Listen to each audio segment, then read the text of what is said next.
India fifth largest economic से गिर के सिक्स्थ लार्जेस्ट इकोनॉमिक बन गया है। पर इंडिया तो फास्टेस्ट ग्रोइंग इकोनॉमिक थी। फोर्थ लार्जेस्ट थर्ड लार्जेस्ट बनने की बातें हो रही थी। पर अचानक ऐसा क्या हो गया? इंडिया यूके से पीछे कैसे चला गया? तो इसके दो इम्पोर्टेंट रीजन्स है।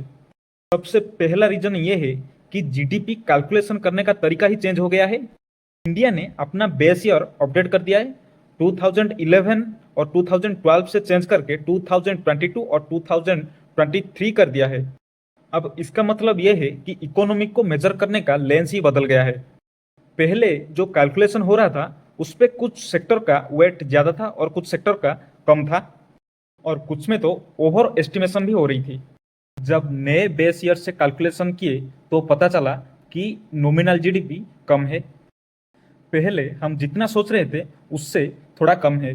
तो इकोनॉमिक तो वही है और फैक्टर्स भी वही है, लोग काम भी वही कर रहे हैं, लेकिन अब उसको मेजर करने का तरीका ही चेंज हो गया है। और अभी रिजल्ट पे साइज थोड़ा छोटा दिखने लगा है। और दूसरा बड़ा रीजन है रुपये का गिरना। देखो, ग्लोबल रैंकिंग हमेशा डॉलर की टर्म्स पे ही होती है। यहाँ पे इंडिया को सबसे बड़ा हिट लगा। पहले साल रुपीस काफ़ी डेप्रिशिएट हुआ, ऑलमोस्ट 10% के आसपास।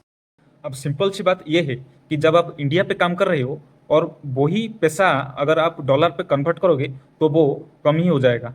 और एग्जैक्टली वही इंडिया के साथ भी हुआ।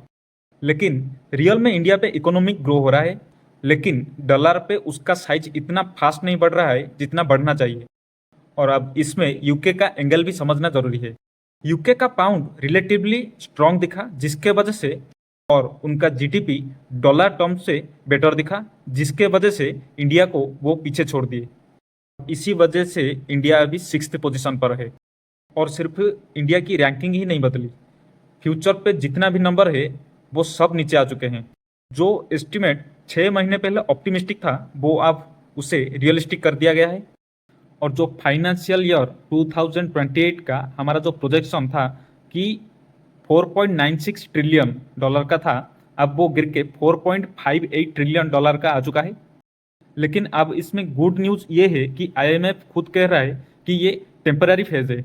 आईएमएफ का प्रोजेक्शन ये है कि 2028 तक इंडिया फोर्थ लार्जेस्ट पे फिर से वापस आ जाएगा और जर्मनी को भी पीछे छोड़ के थर्ड लार्जेस्ट भी बन सकता है।